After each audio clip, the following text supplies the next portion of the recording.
할렐루야.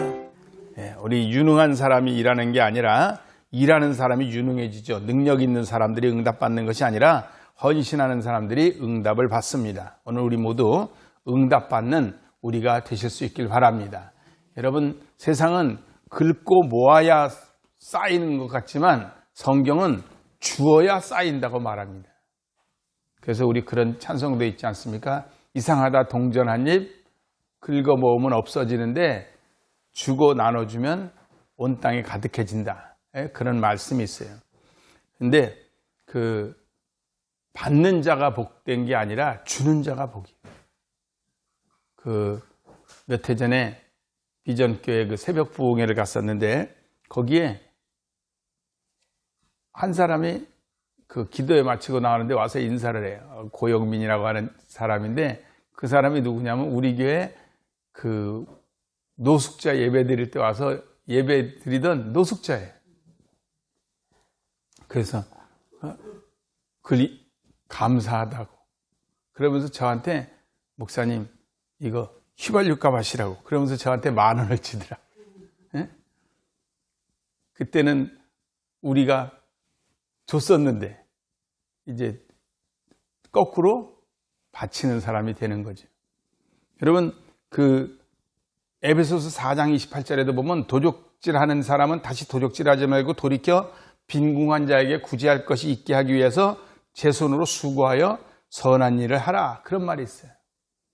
여러분 도적질하는 사람도 도적질하지 말고 오히려 수고해서 그걸로 남을 도우라는 거예요. 여러분 만약에 세상이 그렇게 된다면 얼마나 아름다운 세상이 되겠습니까? 오늘 이 본문 말씀은 얼마나 귀한 말씀인지 몰라요. 우리 교회가 처음 섰을 때 우리 1993년도에 그 지하에서 처음 섰을 때 그때 교인도 하나도 없는데 주제가 이 본문을 중심으로 주어서 풍성해지는 게 그렇게 해서 딱 했었어요. 남들이 보면 다 웃을 일이지만 그래서 자꾸 줄 게 없어서 그때 어떻게 해서 우리가 주나. 그래서 말씀도 주고 찬송도 주지만 새벽기도 오시는 분들에게 어느 때는 시골에서 가져온 배추도 한 포기씩 드리고 하여튼 뭐가 들어오면 오면은 그냥 나눠주고 그랬어요. 하나님이 그걸 점점 풍성해지게 해주시는 거예요. 오늘도 이 말씀은 그대로 유효합니다. 우리가 신앙생활을 하지만 우리의 마음과 생각이 하나님의 말씀으로 가득 차 있기보다는 세상 생각과 세상 것들로 많이 들어있을 때가 있어요. 그래서 회개라는 것은 머리에서 가슴에서 내 생각을 빼내고 하나님의 말씀으로 채우는 거라고 말할 수 있습니다. 하나님의 말씀에는 평등 사상이 흘러요. 그래서 만민이 하나님 앞에서 같다는 거예요.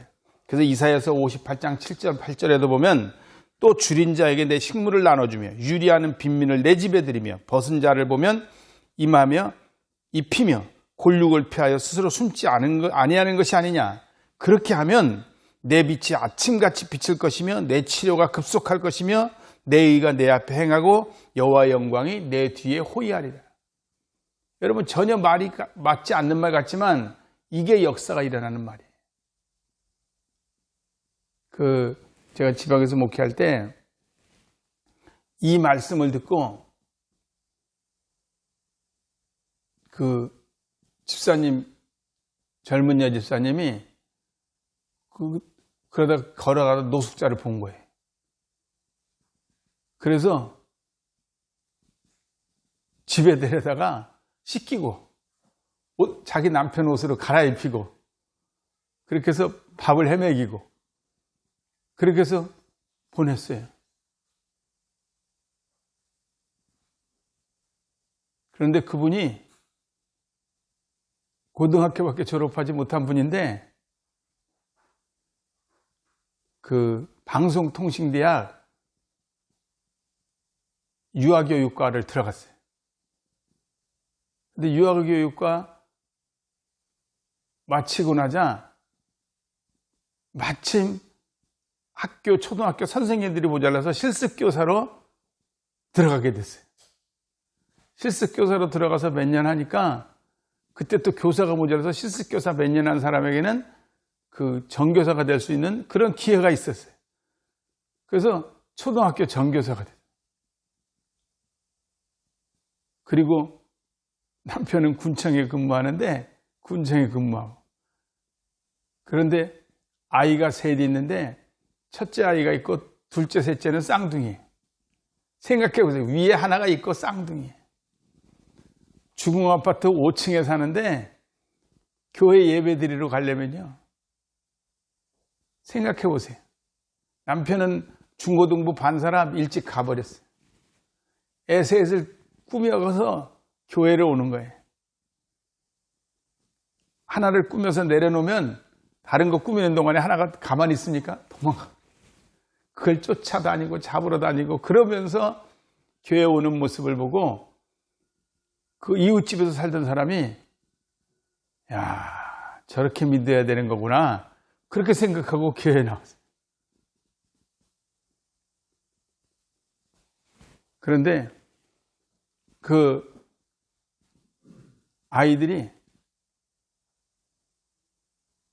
교대 나와가지고, 그 쌍둥이들이 교대 나와가지고 선생님하고, 그 아들은 고대 나와서, 그 다음은 잘 모르지만 아무튼 그 사람은 그렇게 기도를 들으면서 말씀이 들려지면 행해요. 오늘도 이 주라, 이 말씀을 보면 어떤 사람은, 아, 하나님이 주라 그러셨으니까 주자, 주는 분이 있어요. 옥토 같은 마음인 거죠. 그런가 하면 어떤 사람은 줄 게 뭐가 있나? 뭘 주지? 이런 분들은 가시덤불이나 그 엉겅퀴 있는 그런 밭, 자갈밭이나 가시덤불 같은 밭이죠. 그런가 하면, 그래, 그러면 주는 건 당신들이 줘, 나는 받을게, 이런 사람은 길가 같은 마음이에요. 우리는 어떤 마음일까요? 여러분, 이 마음이 아주 아름다워지는 우리가 되실 수 있길 바랍니다. 서두에도 말씀드렸지만 도적질하는 사람도 도적질하지 않기 위해서, 남을 구제하기 위해서 자기 스스로 일을 하라고 하는 에베소서에 있는 말씀처럼, 도적질하는 사람도 남을 구제하고 도우라는데, 우리 믿음의 사람들이 남을 구제하고 도와야 되지 않겠습니까? 그런데 어려운 가운데서도 뭔가 이뤄내는 사람들의 공통점은 믿음에서 솟아나는 생기가 있다는 거예요.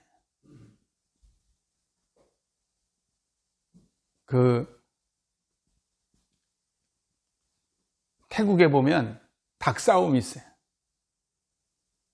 그런데 닭싸움 하는데, 싸움을 붙이는데 얼마나 다쳤냐, 얼마나 넘어졌냐를 보는 게 아니라 생기를 들고 고개를 들면 이긴 거예요. 고개를 들면 끝까지 싸움을 시켜요.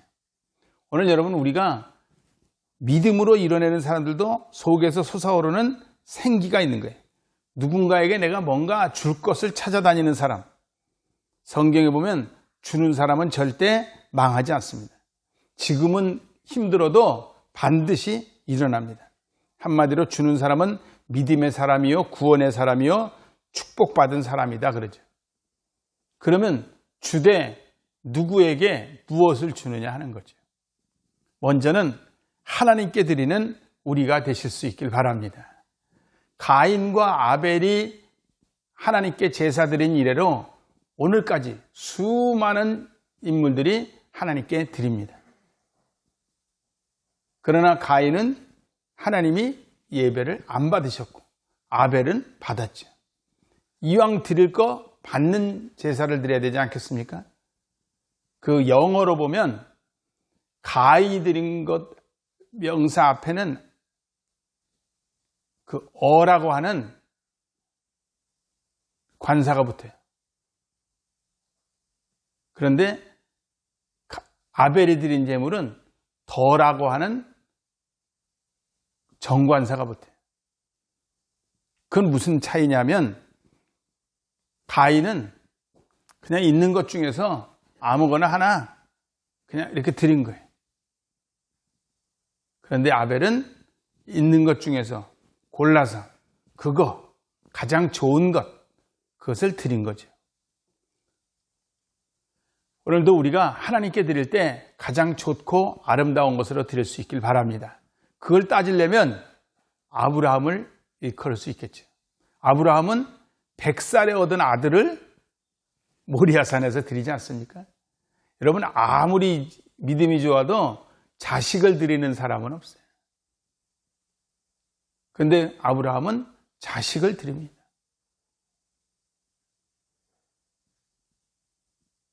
또 그 다음은 다윗을 말할 수 있죠. 다윗은 평생에 모은 전 재산을 하나님의 성전 짓는데 자식을 통해서 지라고 다 내놓습니다. 또 한나는 기도로 얻은 아들 사무엘을 하나님께 그냥 갖다 드립니다. 그래서 기도에서 얻은 그 귀한 아들인데 내가 집에서 끼고 키워야 되지 않겠습니까? 그런데 주의 성전에 사환으로 바쳐버리잖아요. 마리아는 평생에 모은 300데나리온이나 하는 그 향유를 예수님의 발에 아낌없이 부어드려요. 하나님은 이런 아브라함에게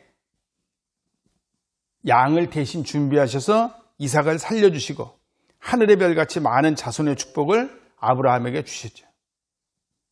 오늘 본문처럼 주라 그리하면 내가 너희에게 누르고 흔들어 넘치도록 채워서 안겨주리라 한 말씀으로 복을 받았죠. 역대상 29장 28절에도 보면 다윗도 저가 나이 많아 늙도록 부하고 존귀하다가 죽음에 여러분 그 임금이 그냥 살다가 반역에 의해서 죽거나 아니면 뭐 어떤 병에 의해서 사고에 의해서 이렇게 죽은 게 아니라 나이 많아 늙도록 부하고 존귀하다가 죽었다. 또 그 아들 솔로몬이 대신하여 왕이 되니라. 이런 복을 받았습니다. 아브라함과 다윗은 그리고 자손 예수 그리스도의 세계라고 하는 마태복음 1장 1절에 나타나는 예수님의 조상이 되는 그런 복을 얻죠. 여러분 우리가 성경을 언급할 때마다 축복받는 많은 사람들이 있지만 자연적으로 놓고 보아도 여러분 우리 요단강에는 큰 호수가 2개 있죠. 저 요단강 북쪽에는 갈릴리 호수가 있습니다. 갈릴리 호수는 정말 수많은 어종도 많고 꼭 이렇게 보면은 바다처럼 느껴질 정도로 넓어요.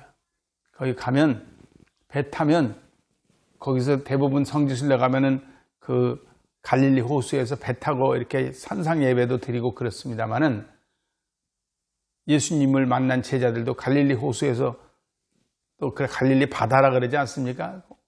호수 같은데 거기는 위에서 물을 받아서 한없이 내려보내는 거예요.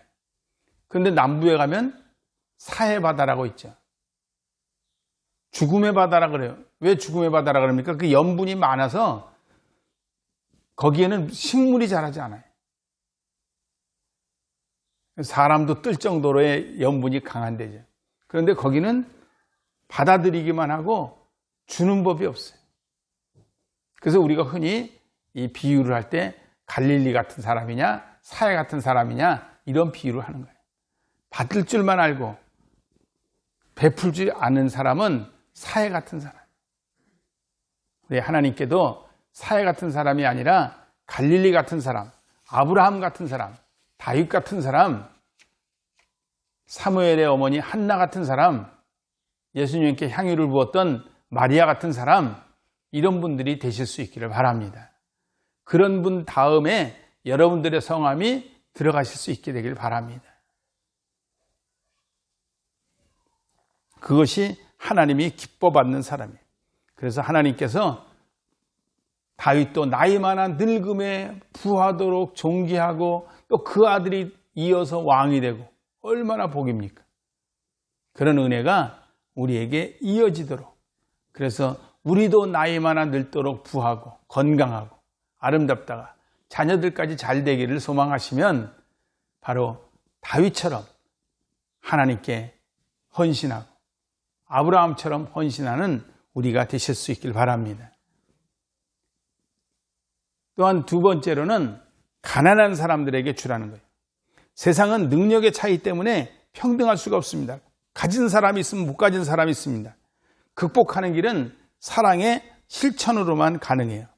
출애굽기 16장에도 보면 이스라엘 자손이 그와 같이 하였더니 거둔 것이 많기도 하고 적기도 하나 오멜로 되어본 즉 많이 거둔 자도 남음이 없고 적게 거둔 자도 부족함이 없이 각기 식량대로 거두었더라. 즉 우리의 양식은요 일용할 양식이에요. 여러분 일용할 양식보다 더 먹으면요 탈납니다. 오히려 약간 덜 먹는 건 탈이 안 나지만 더 먹고 과식하면 탈이 나요. 이것은 마찬가지입니다. 오늘 우리 교회도 마찬가지고 우리 모두도 마찬가지인데 그래서 이 가난한 사람들을 위해서는 이들을 도와주라고 부여한 사람이 있는 거예요. 그래서 고린도후서 9장 9절에도 보면 가난한 자들에게 주었으니 그의 의가 영원토록 있느니라. 잠언 19장 17절에 보면 가난한 자를 불쌍히 여기는 것은 여호와께 꾸이는 것이니 그 선행을 갚아주시리라. 사도행전 4장 32절에도 보면 믿는 무리가 한 마음과 한 뜻이 되어 모든 물건을 서로 통용하고 제 재물을 조금이라도 제 것이라 하는 이가 없더라. 공동생산, 공동분배죠. 그것이 인간적으로 흘러버리면 공산주의가 돼버리는 거예요. 그러나 신앙적으로 하면 그것이 굉장히 아름다운 겁니다.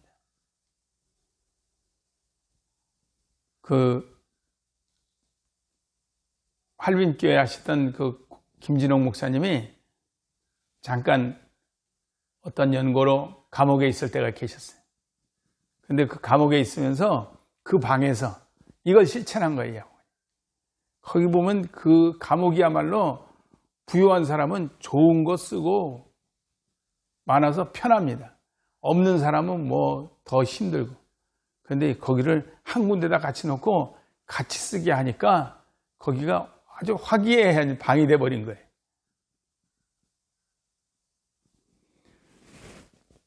그런데 우리가 이것을 실천하긴 힘들다 해도 그것을 하려고 노력을 해봐야 돼요. 그래서 가난한 사람이 눈에 띈다거나 가난하고 나보다 못한 사람이 보이는 것은 바로 하나님이 나누라고 있는 거예요. 우리 공부해서 남 주냐? 그러지만 그런 표가 있어요. 공부해서 남 주자. 여러분 우리가 가진 사람의 특권은 뭐냐면 가지지 않은 사람에게 베풀어 주라는 게 특권이에요. 오늘 나에게 있는 것들 오늘 가다가 조금이라도 어려운 분들이 보이면 베풀어 준. 아니면 아파트 같은 데서 출입하시다가 그 경비 서시는 분에게 내가 과일을 사들고 들어가는 길이면 과일 한 개를 놔준다든지 음료수를 가지고 들어가다 보면 음료수를 하나 놔준다든지 아무것도 아닌 거지만 이런 거 하나 하는 것이 굉장히 귀한 마음이에요. 어떤 사람이 꿈에 하늘나라에 올라갔어요.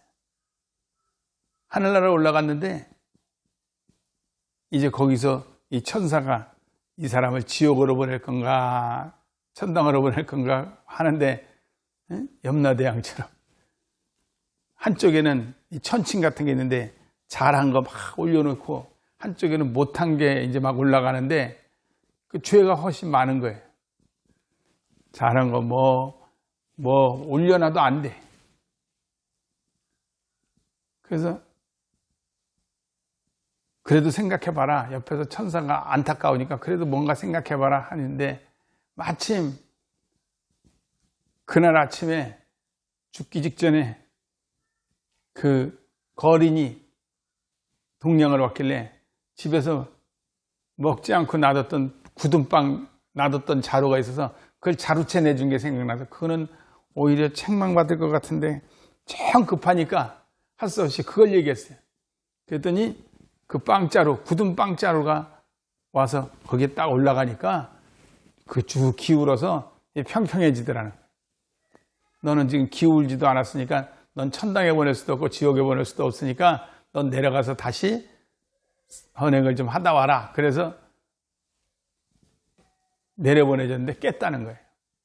이제 그분이 그 다음부터는 삶이 바뀌었다는 그런 얘기가 있는데, 여러분 우리가 기억할 일은 믿지 않는 사람들에게, 또 그렇지 않으면 나보다 어려운 사람들에게, 가난한 사람들에게 베풀어 주는 게 필요합니다. 보면 연말이 되면 뭐 우리 그 구세군의 자선 낭비라든지, 또 그렇지 않으면 뭐 어느 동사무소 입구에다가 어떤 사람이 돈다발을 갖다 놓고, 근데 어떤 사람은 그 매년 돈다발 갖다 놓는 걸 보고 몰래 또 그걸 또 가져가는 사람이 있고, 그렇지 않습니까? 여러분, 우리가 어려운 사람에게, 주변에 베풀어주는 우리의 삶이 되실 수 있길 바랍니다. 이것이 하나님이 기뻐 받으시는 거예요.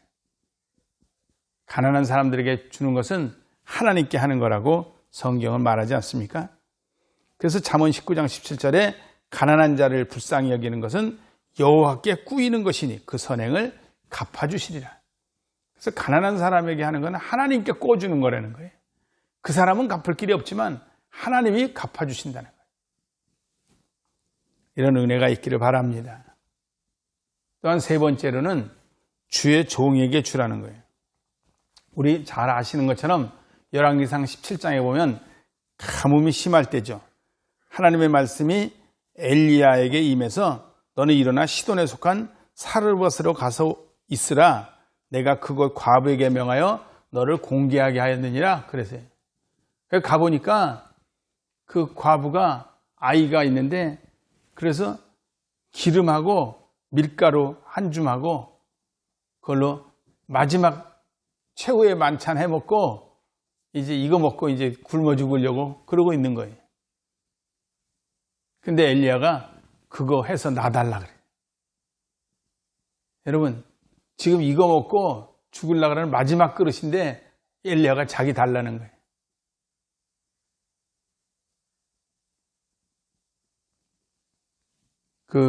이것을 인용해서 목사님들이 뭐 목사님에게 해야지 잘 된다 이런 얘기 하니까 좀 말하기가 거북스럽습니다만은, 아무튼 이 여인이 그때 감동이 된 거예요. 그래, 이거 먹고 주구나 안 먹고 주구나 생각하기 나름이잖아요. 어차피 한 그릇 더 먹고 주구나 안 먹고 주구나. 그래서 엘리야에게 드리죠. 그 가뭄이 끝나도록 그 여인의 집에 밀가루와 기름이 떨어지지 않았다는 거예요. 여러분, 마태복음 10장 41절에도 선지자의 이름으로 선지자를 영접하는 자는 선지자의 상을 받을 것이요, 악인의 이름으로 의인의 이름으로 의인을 영접하는 자는 의인의 상을 받을 것이라고 말했습니다. 성경 사건 속에서도 주의 종을 선대하는 것은 큰일인데 뭐 큰 거 아니었어요. 밀가루 한 그릇하고 냉수 한 그릇. 그래서 소자에게 냉수 한 그릇을 대접하는 자가 그 상을 잃지 않을 거다, 그렇게 말하는데, 이 소자라는 것을 다르게 풀면 주의 종이 되는 거예요. 여러분, 우리가 기억할 일은 하나님을 잘 섬겨야 됩니다. 그런데 하나님을 잘 섬긴다는 게 눈에 보이는 주의 종들한테 잘하는 것도 하나님을 섬기는 것의 하나예요. 여러분, 눈에 보이는 주의 종을 섬기지 않으면서 하나님 잘 섬긴다는 것은 앞뒤가 안 맞는 말이에요. 그래서 주의 종한테 잘하는 사람들에게는요, 신앙의 생기가 있어요. 기도하면서 말씀 보면서 기쁨을 누리는 여러분들이 되실 수 있길 바랍니다. 하나님의 말씀을 들을 때 희열이 느껴지고 말씀과 함께 살아가면서 힘이 생겨요. 이 마이크가 지금 우리 신성 권사님 부군 되시는 분이 와서 해주신 거예요. 그런데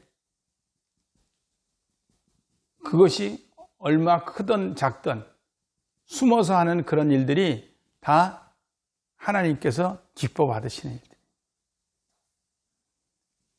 하나님은 복을 내려주시기 위해서 복 받을 일을 먼저 하게 하십니다. 기도하면서 말씀 보면서 기쁨을 누리되 말씀을 들을 때 희열이 느끼고 우리가 하나님과의 관계, 이웃과의 관계, 주의 종과의 관계가 아름답게 연결되실 수 있게 되길 바랍니다. 오늘 본문에도 보면 뭐라고 되어 있어요? 주라 그리하면 너희에게 줄 것이니. 그런데 어떻게 주신다고요? 후히되어. 그래서 바로 성경에서 주라고 하시는 것은 우리에게 베풀어 주시려고 하시는 말씀이에요. 우리 것을 빼앗아 가려고 주라 그러시는 것이 아니라 나에게 그 준 빈자리에 더 큰 것을 채우시려고 주라고 하시는 거예요.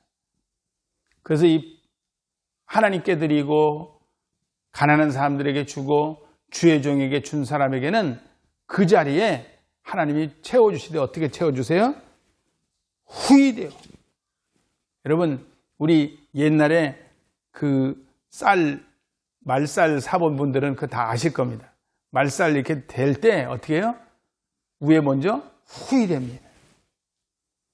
근데 후히된 다음에 어떻게 그 다음에요? 후히되어 어떻게 해요? 후히되어 누르고 그거를 그냥 살짝 재서 이렇게 깎아내는 게 아니라 후히된 다음에도 눌러요. 근데 누른 것도 모자라서 어떻게 해요? 탁탁 쳐서 흔들어. 그래서 그나마 있던 거 또 더 들어가게 만들어. 그런 다음에 어떻게 해요? 누르고 흔들어 어떻게 해요? 넘치도록. 그리고도 넘치도록 해서. 그래서 야 이렇게 가져가라. 그게 아니라 어떻게 해요? 너희에게 안겨주신다. 피할 수 없는 복을 주신다. 그런 말씀이죠. 풍성한 복을 주신다. 더 이상 담을 수 없을 만큼 담아서 더 이상 들어가지 않을 만큼 다져서 더 이상 더 다져지지 않을 만큼 흔들어서 그리고도 풍성하게 또 얹어서 놓칠까봐 우리에게 안겨주신다. 바로 이것이 성경의 원리입니다. 여러분 우리가 이 복을 누리는 비결은 의외로 간단합니다. 하나님께, 가난한 사람에게, 주의 종에게 나눠주면 하나님이 후히되어 누르고 흔들어 넘치도록 채워 우리에게 안겨주신다는 거예요. 이번 한 주간만이라도 우리 하나님이 이 채워주시는 복, 넘치도록 채워주셔서 우리에게 안겨주시는 그 복을 누리는 우리가 되실 수 있기를 바랍니다. 기도드리시겠습니다.